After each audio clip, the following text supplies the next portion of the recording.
Thank you very much. My name's Joe Fortune. I'm General Secretary of the Co-operative Party. What we're going to do today, we're going to have a bit of a briefing, if you like, about what the party's been up to through the general election, where we find ourselves post-general election. There's a couple of things in terms of housekeeping to sort of make people aware of.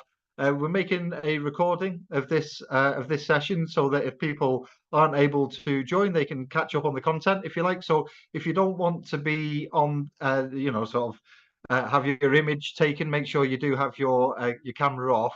And secondly, if you do want to make sure that, and John Boyle's doing a very good impression of someone doing that now, I can see.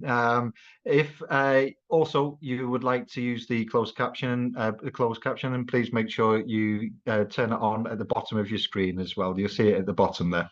Okay, friends, I'm going to talk a little bit about what we've been up to. And if you've got any questions as we go along, please feel free to put it in the chat. Or, at the end, I'll see if there's anyone who wants to ask a question as well. I'll try and keep the session relatively short today. We've got, if you're, a supporter of England, there's some sort of game on, the end of the test match probably will be the thing which leaps to your mind. But there's also a little bit of football as well. So I won't elongate us unnecessarily, but I think it's a really useful and important opportunity to talk to yourselves about what we've been up to. I'll probably do a couple of these sessions in the coming days. Just make sure that people have got that opportunity to hear a bit about where we are and what we're trying to achieve.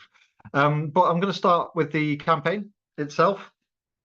First and foremost, thank you, one and all, for being members and activists in the Co-operative Party, but also supporting our work right around the country, to have members and officers, cooperatives and others supporting the Co-operative Party's endeavour over the last 6-7 weeks, something of that order, has been of critical importance. I think it's been a very good campaign for the Co-operative Party, and not just with the result, but I'd sort of talk a bit about why I believe it's been a good general election campaign for the party. But none of it is possible without yourselves and your own support for the party. So thank you very much for that, and that's where we should start this evening. In terms of the campaign, if you think about the year that we've had, you've got to put it into a bit of a context about what we've been able to achieve. So we've been able to do 11 campaign days, 11 regional campaign launches around the country. Some of you may have been involved in those, which was in February and March. We also did the first ever joint Labour and cooperative parties national campaign day, which was on retail crime, just in ahead of the local elections. So like, what I was particularly pleased about there is our ability to go out and support our candidates. The national capacity to work with the Labour Party on a national campaign day isn't something which has been afforded to us before. So I was particularly pleased with those early pieces of campaigning. We launched the member mobilisation tool. Some of you might have seen Team Co-op. We were able to be dedicating, moving members and activists towards particular co-op candidates, particular events, particular campaign days, but also taking part in our digital campaigning and digital support for our candidates as well. I think it was a good piece. I think it was a good piece of kit that we launched just at the start of the short campaign. Also, our comms. I think our digital comms were really good over the period. If you've had a chance to see any of them, we have had vast amounts is the first thing, and vast amounts means that the team have had to put in an awful lot of work to generate them, but they've been of real high quality. Really strong engagement with our comms. That's on all social media platforms.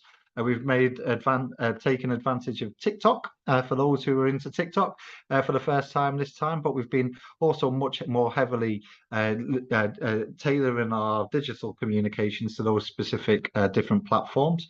I think it's gone really well.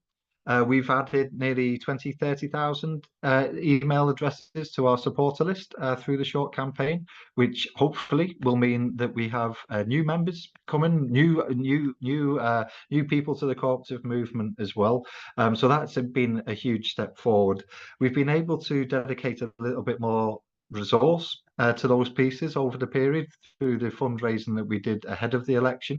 And I should also say, at the point of fundraising, thank you very much to yourselves in party councils and branches who were part and parcel of taking decisions to support that national campaign as well. It was hugely valuable for the party to have that little bit of extra resource, little bit of extra spend through the period. So I think our comms demonstrated a professionalism and enthusiasm. It certainly was felt by the candidates as well.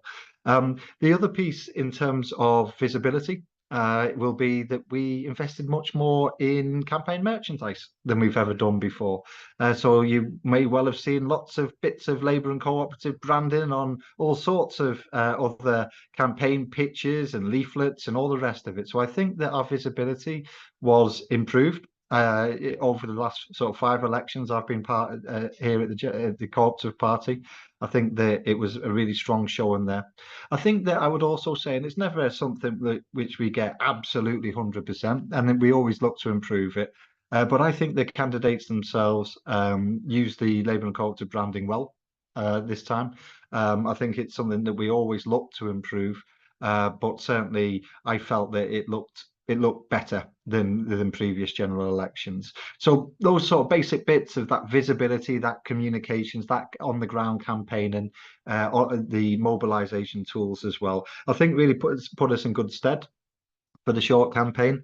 What we also managed to do through the campaign was do many more visits. You would have seen us in many more places. I would have said hello to many of you in different parts of the country. You would have seen me in all sorts of different locations. But we were also doing front bench visits, so we were able to do visits with the Shadow Home Secretary on issues of relevance to us, like retail crime. We visited cooperative development organisations. We visited community-led organisations involved in recycling, upcycling, and we also were able to visit some community assets like pubs as well. Only for the campaign, you would understand. So plenty of different types of campaign visit that we got involved in, and I think our seat support, so the support that we gave to our candidates, was much stronger through that short campaign than we've previously been able to provide.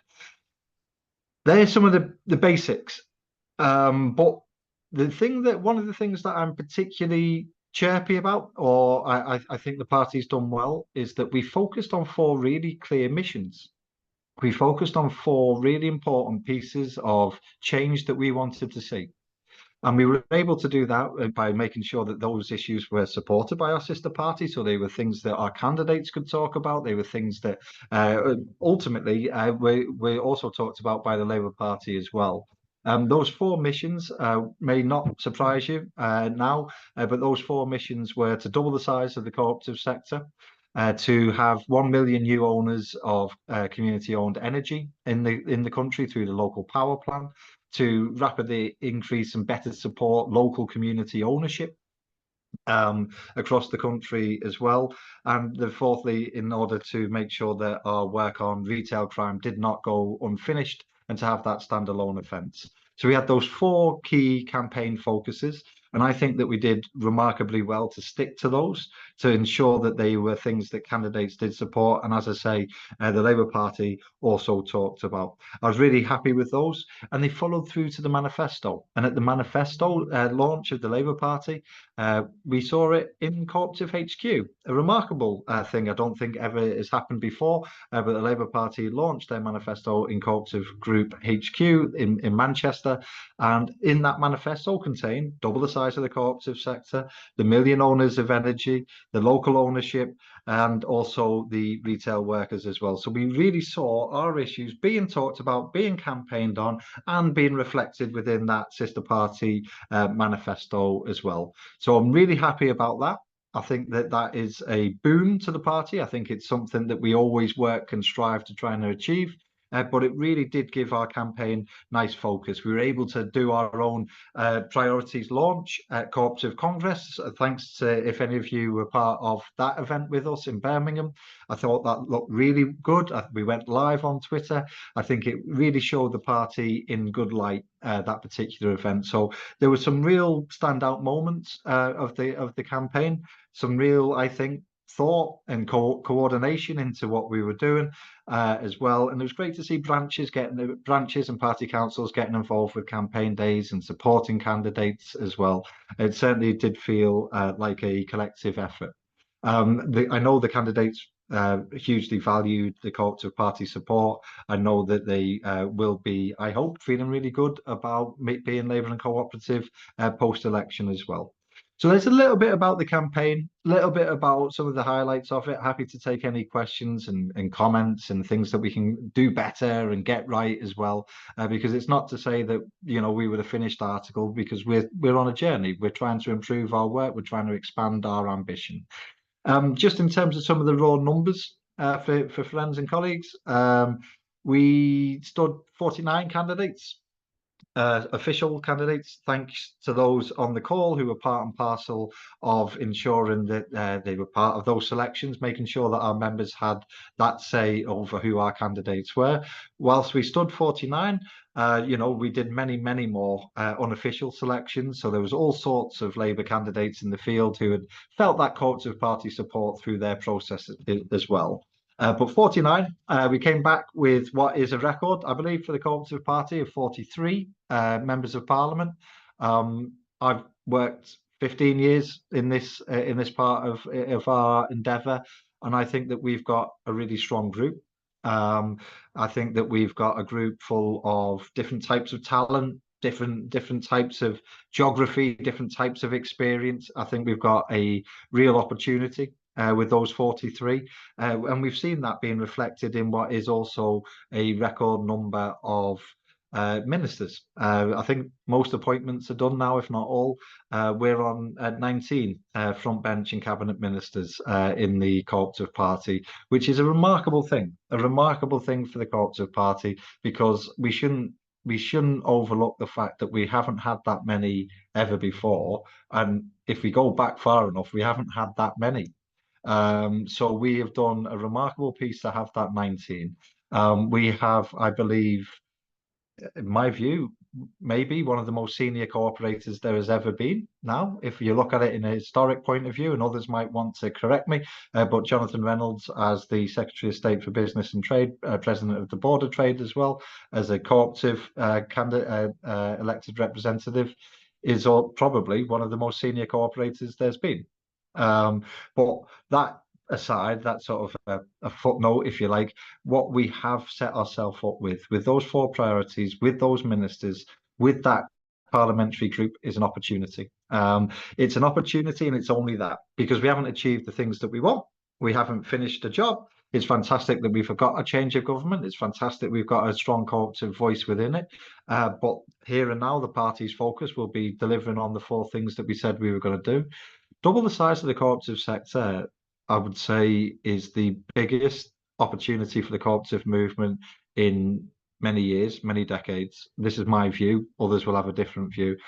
To have a new government committed to our growth and our success is unusual. It's not something we have every time. It's not something we've had for many years. So I think double the size gives us and the cooperative sector and the cooperative movement, the mutual movement, a real boon, a real boost. And I think that we have an opportunity to achieve something that we set ourselves out to do. And that thing we set ourselves out to do is to stick to our purpose. Our purpose is to champion, to defend the cooperative movement in all its guises. That's our job. That's our fundamental job. And I think we've put ourselves in a position potentially to really deliver on that mission. I really do think that that's within our grasp. It's going to be hard. It's not going to be straightforward. There's not going to be, you know, all the things it wants, or indeed, you know, commonality of approach. But we'll be working really tightly with the cooperatives here in the UK. We'll be working very tightly with the mutuals to try and ensure that we've got one unified voice towards that Labour and cooperative government, that one unified position of growth, that growth of our sector. And why growth is because we believe in it. We fundamentally believe it's a better way of doing business. We fundamentally believe it is better for our communities. The cooperatives are more equal.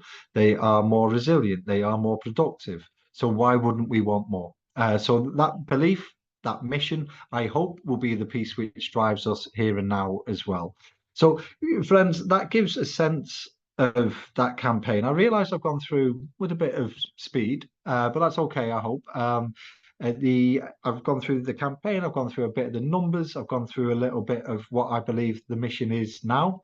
I can see there may be a couple of questions in the chat, which I'm happy to have a look at. The first one's about Taylor Swift, so I might go quickly over over that one. But yeah, I think that I will also open up. So if anyone, I'll come back to the chat. But if anyone wants to, have a question, a comment, or an observation, or something that you would like to see the Co-op Party get better at, or you weren't sure about one aspect of our work, perfect opportunity to have a discussion about it now. There's no compulsion on yourselves to do so, I will be honest, but it is very much your floor. So I'm just seeing if there is any hands, and maybe Izzy will help me. My colleague will help me. Izzy, we've got a couple there. I can see now. I can see. So the first hand I've got here is Richard. Richard, are you able to unmute yourself, or do we have to do it for you? I do. I think that should do it. Yeah, all good. Okay, you said that it's been a long time since cooperatives got active support, and I have to agree with you. It's over 40 years now since the Cooperative Housing Agency existed within the Housing Corporation to set up and helped set up, rather, housing cooperatives. I live in a housing co-op. I've done so for very many years. And I would love to see them developed. But it's been very sad in a sense, because we had a growing sector, and then suddenly what was a beautifully helpful and growing and creative environment was suffocated by what happened to us effectively. And I would love to see what we've still got grow. Is there any plans to do that, to help that sector? Yeah, and it's right, and it's a bit like, in some ways, it's very different, but in some ways it also mirrors like the experience that we had with community energy. We had a growing part of our world which was expanding and doing well, and the political decisions and regulation brought forward essentially to stop it. So there's been a more recent experience of that of our movement, I think, being held back. But in housing, and specifically on housing, what I'd really like to see is that cooperative housing tenure, because I think that the security of tenure is a hugely important piece. I first worked on that in 2009, 10. I actually put forward a bill with Johnny Reynolds, who was a newer MP at that point, a cooperative housing tenure bill. It's a good piece of legislation. It is there. It is something we'll be pushing. I think it's not all about just tenure and just law, but it's certainly something that I know the party is engaged with the sister party on. It will be something that I'm looking to come back to very shortly as well, because for me, I think that there's an aspect of getting ourselves onto a proper footing will allow for professional services to understand a little bit more about housing cooperatives, and I hope will make it a little bit easier for housing cooperatives to start. There's a second proposal in there as well from CCH, which is about a sort of a financial vehicle to allow for the transfer of capital for housing cooperatives to grow. And we've spoken to CCH about that, and no doubt we'll be doing so again. I've certainly put it in papers over the last few months. So it's that sort of sector, Richard. It's that sort of endeavour that I hope we finish this government by being able to look at ourselves and say, well, we gave it that chance. We gave it what it needed. There are no doubt the other aspects of cooperative housing which requires support and looking at, but they're the two bits in my mind about what we could have a real go at first, that tenure piece, and potentially that financial vehicle that CCH has put forward as well. So hopefully that gives you some sense of where I think we may go towards, Richard. But it certainly is something at the very much at the forefront of myself and my colleagues' minds to engage with government on. Thank you. No problem. Okay, so I'm just having a look. We've had some hands which have come down, but there's Jeff. Jeff, if you'd like to unmute yourself, come on in, mate.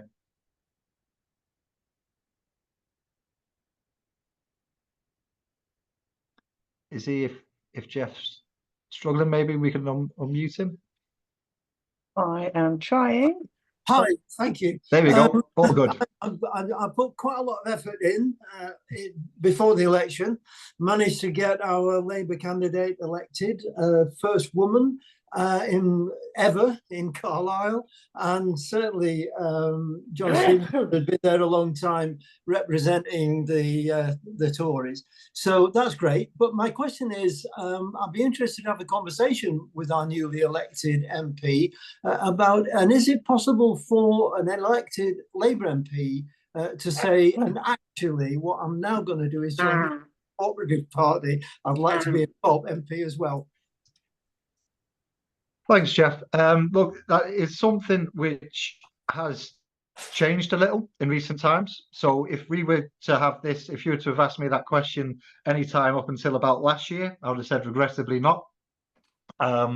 What we did do at a AGM, I think 2 years ago or last year, forgive me, I think it was last year, is change the rules slightly so that we gave an ability for the party to be able to retrofit a small number. So we set out a process for that. And why we did it was because we felt that there were great cooperators who had, for different reasons, not being able to get through processes, whether it's time and whether it's knowledge, things like that. And we just wanted that slight ability to be able to go back and retrofit Labour MPs. There's a proper process to it. And we will be looking at starting that again. I've got a feeling that it's got a time limit on. I think it doesn't open until sort of 6-8 months after a general election. But so there is a process, and members will be told about that. And I hope some will come forward. But also, what we mustn't do is limit ourselves in Westminster to only working with Labour and cooperative members.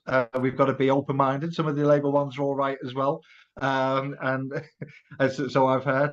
But no, seriously, that's like, it can't be that we only work, because there's lots of people who share our values. There's lots of people who support our policies. So in our work, we'll be trying to make sure that we angle to include as many people as possible. We've always set ourselves out to try and work with anyone who shares our points of view.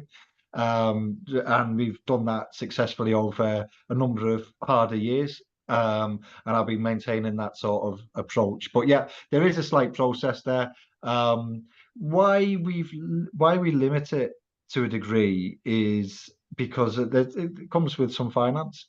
It comes with, and we've got to be careful and prudent about what we do in that space. So I think, and I'd be, talking, with yourselves tonight, we could have had many more than 43, is the truth. But we set ourselves with the NEC that was where we were going to try and get ourselves, get bigger than 2017, get our biggest group. So we set an ambitious target, but it was also one within the context in which we operate. But hopefully that gives a bit of flavour as to why we are where we are. There is the process, and we certainly won't be limiting ourselves to only Labour and Co-op members. So hopefully that helps. Yeah, I will be reaching out to her. Good stuff. And pointing her in our direction as well, because we'll be happy to meet, happy to brief, talk about what issues may be of interest to her as well, or any member. Yeah. Okay, that's great. Cheers. Thanks. We've got Ben. Ben? Hello, hi. I'm Ben Taylor. So I ran in the general election in Croydon South, right. And I was nominated by, but not a full Labour and Co-op candidate. First of all, comment and a question. I think it would have been, I eventually sort of spoke to someone within the Co-op party who said, you'd have had to start the process a lot earlier if you wanted to kind of be involved as a Labour and Co-op. It would have been great to have been able to kind of access that information sooner, to understand during the process and what it was, and also to be able to, even if not an official candidate, to be able to really talk more about Labour and Co-op principles, locally, because I do think a lot of our local businesses and high streets would have really benefited from understanding that. We were part of the National Day, and the material for that and the feedback was really positive. The question that I have is, I still feel that locally inside the CLP, there's not a huge amount of awareness of the Co-op Party, what it is that Co-op wants to do and how it can do it. And actually, our local Co-op membership is very, very low. We twin with other seats in our borough because it is so low. So I suppose my question really is, how can we do more, to engage with the Co-op Party to help, drive more of that engagement and knowledge at a local level about what you do and how you do, twin and sister with the Labour Party. Yeah, thanks very much, Ben, for both the comment and the question. I think that we tried. There's something about there's sort of talk like, so we run a panel. Why we run a panel is, like the Labour Party used to run a panel, is that it better allows us to ensure that we're able to give our members that moment of say. So we always put our those selection questions to members. I think that you're right in that we can always do more. We tried this time to make sure there was sort of weekly briefings going out to those who have achieved official support and unofficial support. So we tried to make sure that there was a level of information coming out from the Co-op Party, whether you're official or unofficial.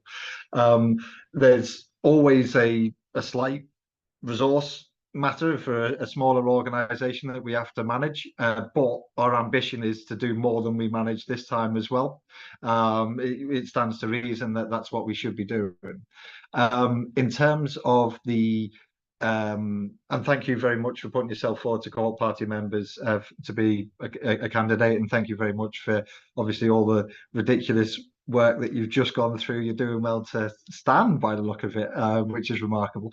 But nonetheless, in terms of that piece about visibility, it's of critical importance to the Co-op Party, absolute critical importance. So the way in which we are better driving visibility is through our campaigning work over the last few years. So there are campaigns that we can really talk about, really connect with people on that level before having to go into history, before having to describe some of the technocratic bits of the nature of the relationship that has borne some fruit, in that our supporter list is now one of the bigger pieces within certainly that sort of centre-left piece. I think that we are improving that. I think our comms has led us to a point where we do have shareable information now, so it doesn't all rely on just a speaker. There is shareable information into WhatsApp. There is shareable information into local Facebook and local party Facebook. I think we've improved in that area. But there is also the traditional, let's come and have a chat, and we can do that as well. We're always looking for invites to come and spread that Co-op Party message further. I think that it is improving, but is it where I want to be? No. As cooperators, we should be ambitious for our world. So no, I think that awareness is getting better. Our membership is certainly growing year on year, which has been a lot of hard work, is the truth. But we are growing. We are growing our supporter list and the quality of our campaign and content. So I think that there's things we can do there. But also we'll be re-engaging with our parties, our local parties, our branches, post-election. Organisers will be out speaking to, if there's officers on the call, you'll be getting your calls and getting emails again from the party to try and restart that, not business as usual, it's the wrong word, but post-election work, because we've all been so focused on that election. So there's a piece for our local parties, there's a piece for our party councils, but also I hope that there is shareable and relevant content which may be of interest to local Labour members as well, and we're always up for an invite. So hopefully that helps, but gives a sense of what we're trying to do at least, Ben. All right, thanks very much. Andrew, I tell you what, because there's a fair few hands up at the minute, I might take a round of 3 questions, Izzy. So if we have Andrew come in first, and then Chris and Martin as well. Yeah, we'll take that first 3 on the hands, and then I'll take another round. But Andrew? Yeah, hello, Joe. Hi. Yeah, you're right. I can be heard. Well, hello, everyone, and it's big hello to our dear old friend Saxon Spence. I saw Saxon on the call, actually. Yes, there my you goodness are. Yeah, I me. saw her. Yeah, Sampled good. us all. Planning. There's going to be thousands of houses going up. Prosperous southern England, a big place. Are we tooled up, Joe, with our councillors and our national expertise to help the retail societies bid strongly for the sites that are going to be coming up in district shopping centres and out of town parks and all the usual locations? I won't do it now, but I can launch into a number of examples where the co-op party's advice on planning matters has been vastly more durable and cheaper than corporate lawyers that chief executives are congenitally incapable of not hiring in these matters. I can't imagine that any lawyer advice is expensive and useless, Andrew. But let me come to it. Thanks very much for the question. I'll make sure let's take this round of three, and I'll come back to that, Andrew. Thank you, Chris. Yeah, thank you for this opportunity, Joe, and well done and congratulations, friends. I work for a worker co-op that provides advice and support to other co-ops, 130 on the books at the moment. So clearly very interested in this concept of doubling the size of the co-op sector. My interest is how we get from aspiration to an action plan for us to support. And the second question is also how we get through the business of linking up the local and the national, because there's far too many Labour local authorities at the moment, understandably in deep panic about their finances, but absolutely not focusing on potential cooperative and community enterprise opportunities. Thank you, Chris. And Martin? Thank you. GB Energy is going to be a huge amount of money and a great opportunity. Is there any thinking that would allow cooperative energy to be involved in that? Okay, thank you, Martin. I don't know, energy, cooperative development, and planning. I could have picked three easier ones. Andrew, first and foremost, planning is something that, as you rightly identify, our cooperative societies are acutely interested and involved in. I know that there was communication from the party today to our cooperative societies about planning issues. It's not one which I've drafted, but I know that was already happening. I think that the cooperative societies flagged that for the cooperative party in a recent subscribing societies meeting that we've had. So I do have it on our agenda. There are communications happening with our societies on planning here and now. And you're absolutely right, and this is a point that I failed to make in opening, and I really should. I've talked an awful lot about Westminster, and I've talked an awful lot about the election and ministers and all of the other things. The reason why the Co-op Party was able to do well if that's the diagnosis in that general election, is because of all the things and all the different types of campaign and work that we did at all other levels over the last 10 years. So our 1,600 councillors, our metro mayors, our police and crime commissioners, our work in Scotland and Wales, like that it must not be put aside. That's the stuff which allowed the cooperative party to grow. So what I'm hoping to be able to do is to keep the quality of our work at those levels of government, at that campaigning level, and add some Westminster too, rather than all run across and say, oh, well, it's all about Westminster anyway. That's not how we're going to be. It left us incredibly vulnerable some years ago, and I don't particularly want us to be back in that position. So when you talk about the councillors, Andrew, being involved and making sure that we are working really well with councillors on issues like planning, you're absolutely right. That is of critical import to us. We opened our it was quite scary. We opened our panel for local councillors yesterday for next year's elections. It felt a little too early, but nonetheless, it's something which is very much on our agenda, and it allowed me to get that point across about how important that work is to ensure it's linked up. Chris, the double the size ambition is, I've worked on that with different cooperatives, different federals and Cooperatives UK over a number of years. For me, there's 4 really important aspects of cooperative growth, and I know there will be others. There are others I know full well, but the 4 I believe that we have a real early opportunity with is some legislation. I think that there is need for legislative tweak. I think it's wrong that we are operating under basically 1960 sort of legislation. Like, what other sort of businesses are comfortable with that sort of circumstance? You have a business, financial services bill or a business bill every couple of years or so, and we haven't had anything like that. There is a law commission which hopefully will look to modernise and look to make our legislative arrangement somewhat encouraging. That's what I really want. I want an encouraging legislative environment for cooperatives and mutuals, and regulation. So PRA, FCA, CMA, I would like to see an encouraging regulatory environment. I'd like to see them be asked the question, what have you done for cooperatives and mutuals lately? And I know I'm putting it in slightly glib terms, but that's what I want. I want them to be put on the spot of, what have you done for cooperative and mutual growth? Because that's part of our agenda. So we've got the regulation, legislation, cooperative development is of critical import for me. I think that there are too few people like yourself, Chris, too few Co-ops UKs, too few advisors, places to go for support for cooperative and mutual growth.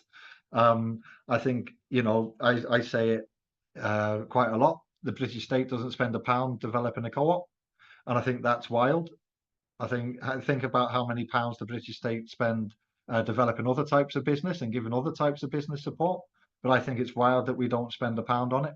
So I want to see cooperative development support to be part of double the size of the cooperative sector, and also I suppose the 4th aspect of cooperative growth for me will be in and around access to finance. Access to finance for some of the bigger cooperatives and mutuals, allowing them to lend in the ways that other types do, getting rid of HMT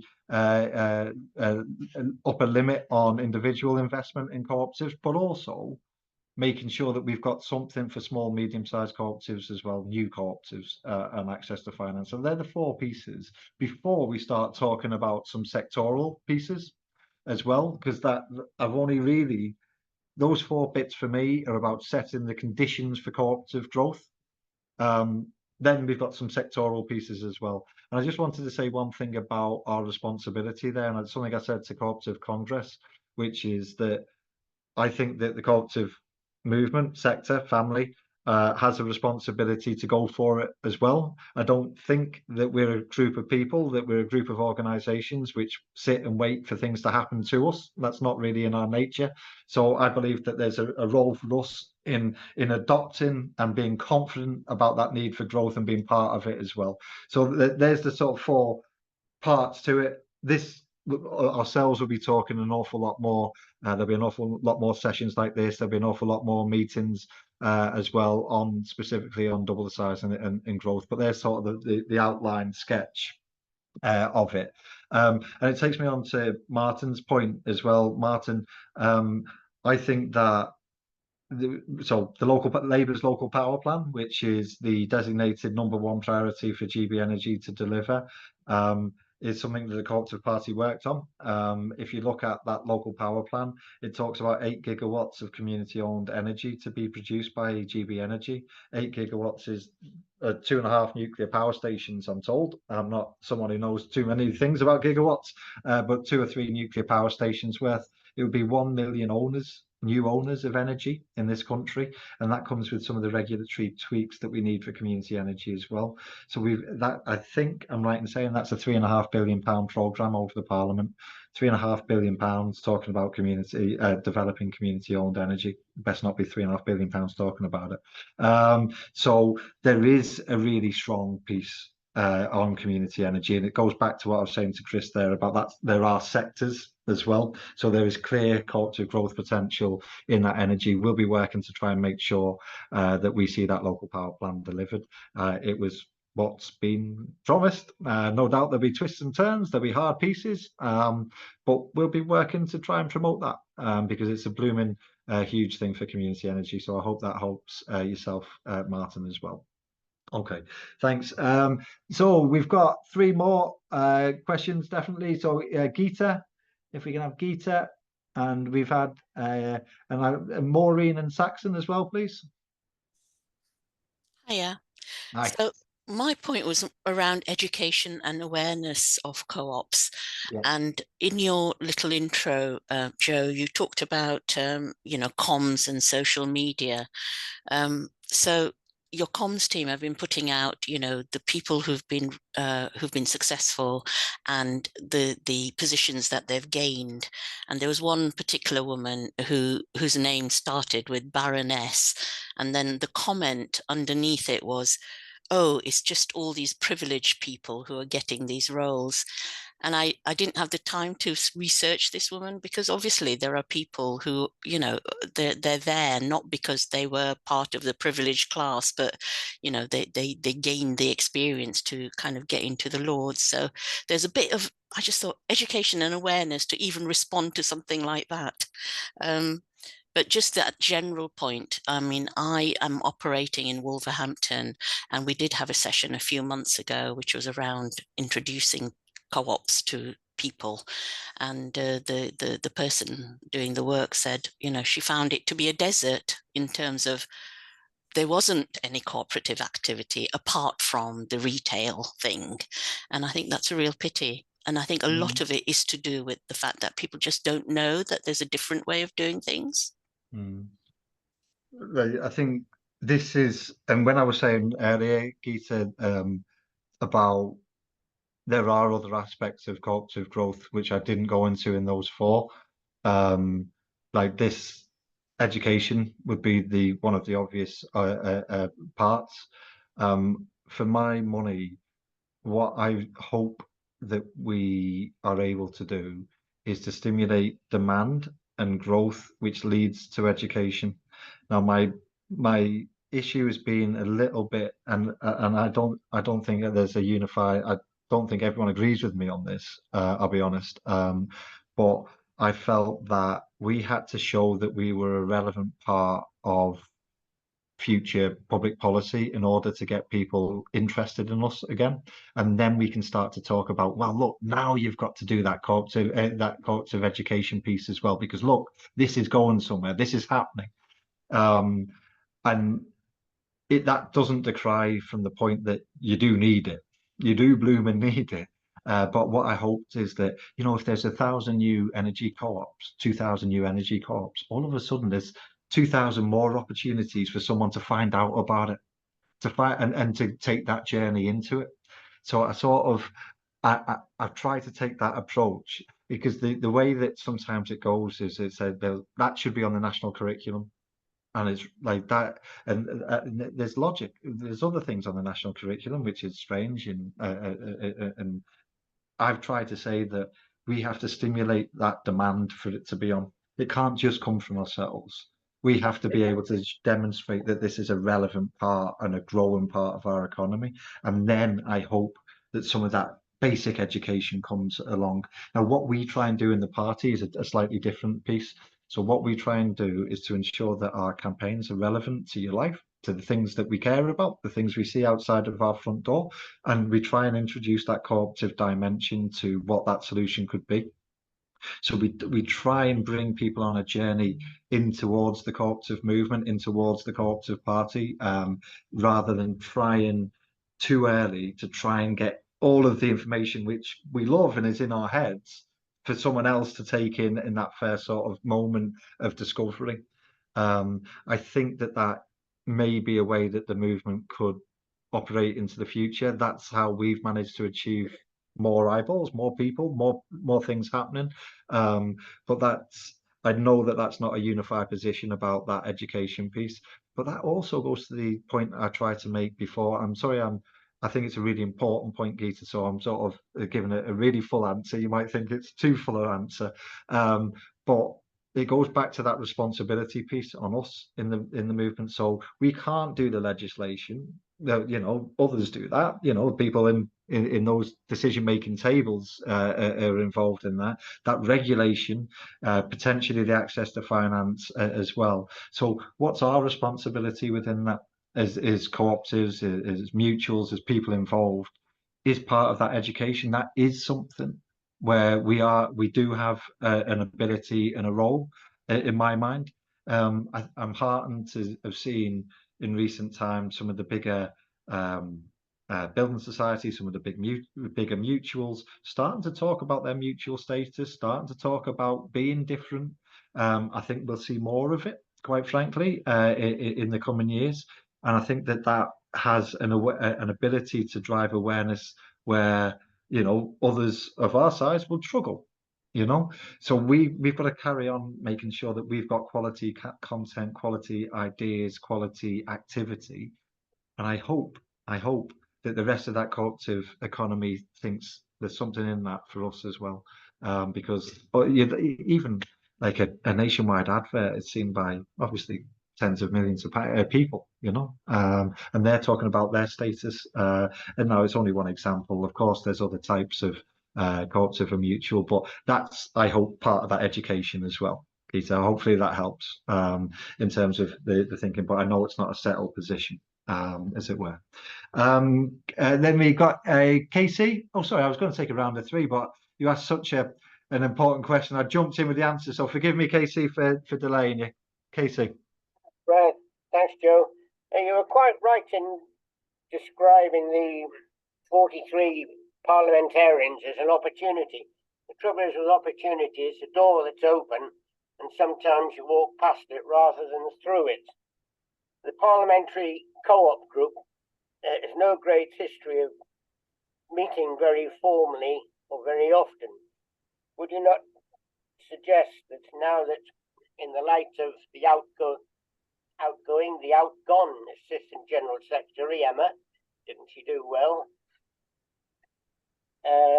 take a lead in putting the parliamentary co-op group on a bit more formal footing, getting them to meet, and yourself taking some role there as well, so that come year 3 and 4 of the current government, we have further co-op policies to put forward.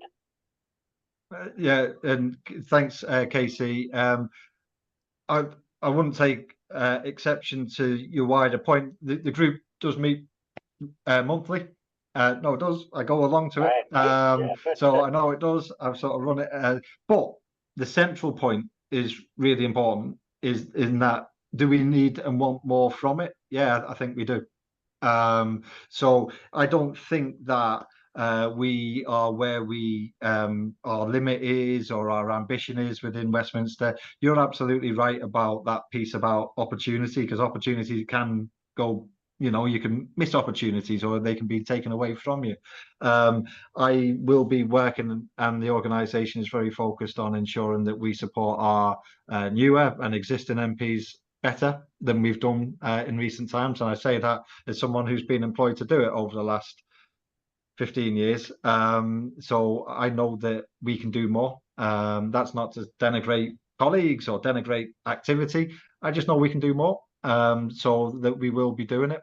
So your central point, absolutely right. I think that the party will have to ensure that there's good resource, good ideas, good quality input into that group. And yeah, we're very much focused on that point, Casey.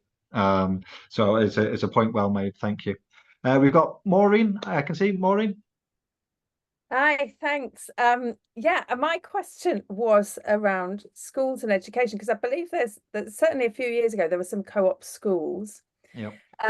And I just wondered what we talked about retail and energy and finance. And we touched upon education about the co-op values, but what about education itself? In particular, I'm thinking about early years and nursery education. Are there some opportunities there? I was involved in a co-op preschool in the States many, many years ago. And it was really fascinating how that was run. And with every single member had jobs to do, but we appointed the staff, from appointing the staff to cleaning. And my husband went regularly to clean on a Saturday morning when he wasn't working. But it was really interesting to see how that was run. And I just wondered if we're still pushing that idea of cooperative schools, or what that might look like, or is that something that's not really been touched upon so much recently? Thanks very much for that, Maureen, and let me make sure I get a good answer for you on that point. And I'll just take one other. I just recognise that our time is. Let me take. Is it Gregory? Gregory, yes. you've got you on the screen as well. Do you want to make Hi. your point in question?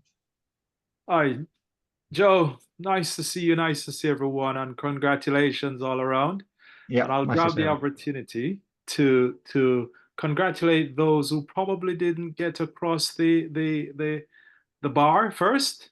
And I recognize Denise McDonald, because I've heard about her hard work down in Sevenoak. Yeah. We have seen that once more the notion of community wealth building is being bandied about, and I'm delighted to know that you're the party sponsoring a meeting right next door to me here in Warsaw on the 22nd. I would love for us to bear in mind that, building wealth in communities must be seen as a broad-based approach, and not just the acquisition of buildings, or even, as it were, another co-op retail shop coming into a community. And along these lines, I would want for the party to continue to press for the empowerment of individuals and groups, even some of those who are normally, on the margins of the society.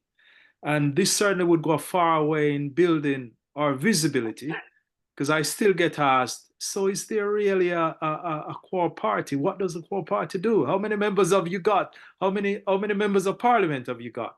I'm delighted to know, and confident, Joe, that you appreciate that, being now a party in power is quite different from when we had no power 15 years ago. And I look forward to you drawing on the broader body of membership to guide even the members of the parliamentary group. Yeah. So yes, we're hoping for big things, and we will keep pressing, and we will push our ambition. We're no longer without ambition, nor will we allow our ambition to be limited. Thanks, everyone. Thank you, Gregory. Thank you for that. There's an awful lot for me to get at there, Gregory. I'm going to have a good go at it in the time which is afforded to us tonight. I've really enjoyed this call and this conversation, by the way. It's so diverse, the things that we've already touched on, real diversity in issue here, different bits of policy. It shows like that opportunity, but that sort of breadth of what we could have a go at. So I'll just sort of touch on that education point, Maureen, you made. The last thing that we put out was something called Steps to Success. We did that with so Mid Counties Cooperative is, I think, 6th or 7th largest provider of early years in the country. Now I think there's a big they've got about maybe 60 settings, something of that sort of order. So I think they're good size, but I think that there's some much bigger things in the early years sort of sector. But so we work with themselves, and we also work with a couple of smaller independent early years co-ops. I think Grasshoppers might have been one in Hackney. So they're certainly, and we've done visits there in the past as well. And that sounds more like the sort of the parent-led cooperative that you were talking about, that you had experience of in the US. So yeah, the last time that and that was maybe about 6-8 months ago, we put out Steps to Success. I think that there is opportunity in the early years piece, and I think that there is that it's not market failure, it's that profit-driven organisations aren't able to deliver for both parents, children, and indeed themselves, and they're closing. So there's clearly a public policy failing in early years. We have had some discussions with the sister party about that. It's not something that I put into those first 4 things that I talked about, but it's certainly one of those next order issues. That's not to say that I don't see it as important or the opportunity not there. We have to make sure that what we've got is a really strong offer which fits with that wider public policy. So I hope, and what I half expect, will be for a new Labour government to start looking at early years in a very different setting. I don't think, and there's been some discussion of that. We certainly fed into the Commission on behalf of some cooperative nursery cooperatives they did before the election. There's some really hard and fast things that the cooperative nurseries also want. There's pieces about visas, there's pieces about quality of training for themselves, which they find really important. Certainly ratios is another issue of importance. So we've got some really practical pieces, and what I hope is that public policy debate opens up towards, well, we need a different type of provider, because we do have some best practice, and we have mid-counties, but what we don't have is capacity. And it goes back to that point about cooperative development, is if you don't have anyone to help you, if you can't access that finance, well, no wonder there isn't so many early years cooperatives, because you need that to get yourself going. So I think that there is opportunity, but that capacity build will only be led by the development support that we can give. So that's why I'll talk about trying to set the conditions for cooperative growth before like putting too much weight on a sector and saying, well, our answer is over here, because you've got to be able to deliver it. You've got to be able to deliver it if that's what you go for. So that's sort of why we've gone down that track over the period. But yeah, I think that document, Steps to Success, is a good one. And I think that there's an awful lot of good ideas in there. And yes, it's very much something in the party's mind for the next coming months and years, I hope. So there we go. Gregory, thanks for your question in comments as well. I know the Walsall event, I think my colleague James Butler was saying it's coming up, so I hope it's a good one. On the point on community wealth building, I think that there's that bit about what we were saying earlier on about councillors, about those 1,600 councillors, about making sure there's quality input into council groups, but also into community power, because I sort of feel that this agenda, this part of community wealth building, takes us towards an empowered set of communities, people who have got agency over where they live, economic agency over their areas, and decision making. Now that's what I think that we've got an opportunity with. It's a word I've used a lot tonight, and forgive me that I've used it a lot. But our party chair, Jim McMahon, is the Minister of State in that department. I think, well, we've all worked with Jim, heard from Jim over the years.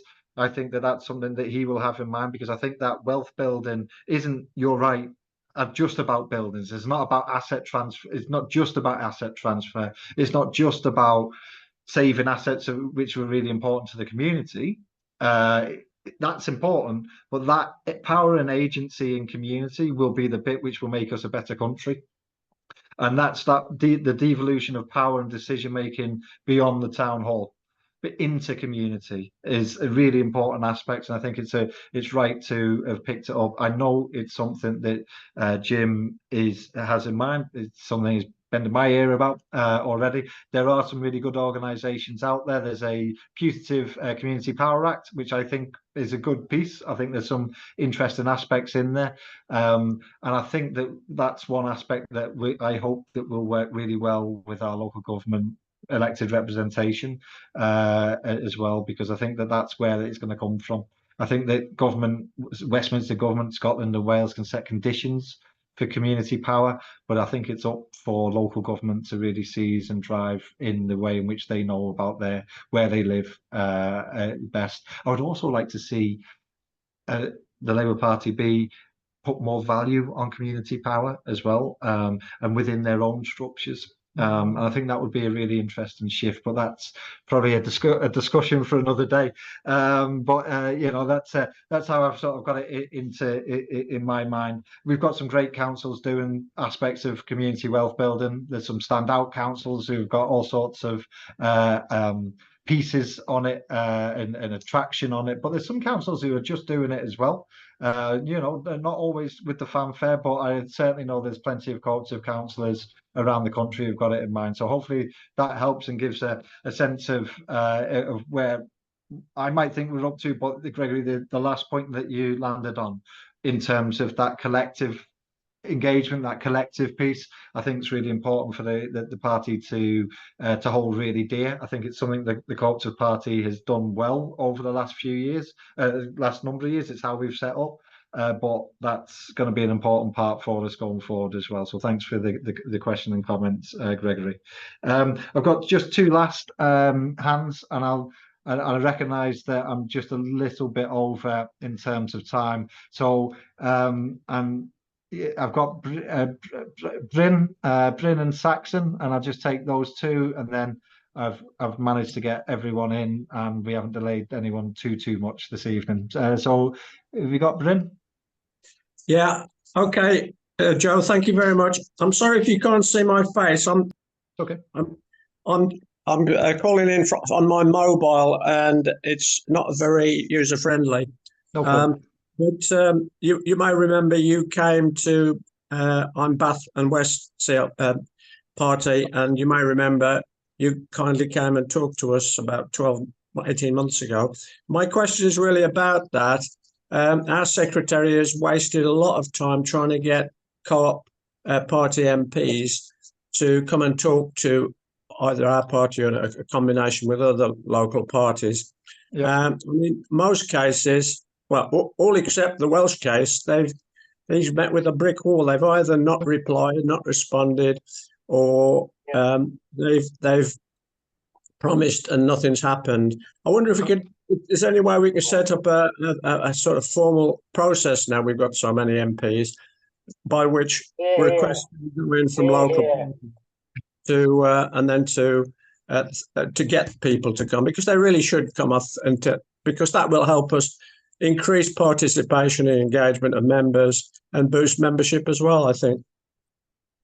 Thank you, Evelyn. It sounded to me like your suggestion met with some manner of support from Wales, if I didn't see so, Casey, as well. But no, look, if we can help, we will.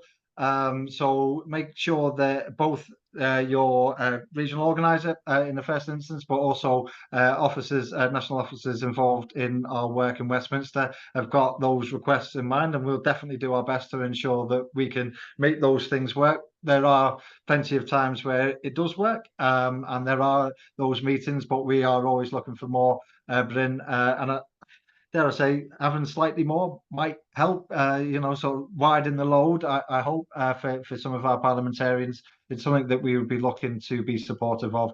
So if you'd like to send colleagues those details of where you're up to, what you're trying to achieve, let's see if we can't help. Okay, so thanks for that, Bryn. Yeah, and now. So where would that information need to go to? Who would it need? In the first instance, in Bath and West, it will be James Butler, j.butler@party.coop. Yeah. And is there a national person as well? Liaison person? r.bates@party.coop. Rob. Say that again, sorry. The email. What I might ask Bryn is if Izzy's just able to message you that email address. Is that all right? Okay. Just Okay, make it yeah. easier. No problem. Okay. Thank you Okay. very much. If you're able to message Izzy, that would be great for Bryn. Okay, if not, I'll pass it to you after the event. Saxon, I'm hoping you're able to come in. Yes, thank you very much. I'd like to remind you that there are a lot more cooperative members in Parliament than those in the official Labour cooperative group. I had 4 branch members who stood, one of whom is now in Westminster, and I do hope you will keep in touch with those who are Cooperative Party members. A lot of, as you know, a lot of members are very disappointed when, because of the elaborate arrangements, they can't stand as Labour and cooperative. But I think they should be encouraged, and I hope you do invite them to meetings. The other point, I'm glad you're focusing on next year's elections, because I think the county elections offer some very good opportunities to develop cooperative and mutual structures. For instance, in Devon, all our 40 libraries are still open because they're mutuals, as in a community education. But you've mentioned early years, which is an obvious example, but I do think there's huge opportunities in social services, again, if we could get the funding. But I do hope you'll be encouraging members to stand as Labour and cooperative candidates in the county elections. Definitely. On the county elections, I think we've got 395 Labour and cooperative councillors up for election next year, sitting members, who many of whom will restand.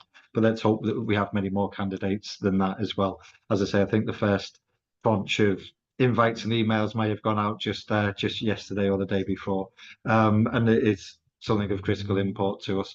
Saxon, you're right as well, and I was touching on it earlier about that sort of need for us not to be focused on merely it's a record number for the Cooperative Party, but that 43, because there are many other people who've achieved unofficial support or are members. I would have thought, and I haven't crunched the numbers, I would have thought there will be at least 2/3. Well, it's a big PLP, but it could be somewhere around half, 2/3 will be members of the Cooperative Party, something of that sort of order. I haven't asked for that number to be conjured up from our systems as yet, but it will be something of that.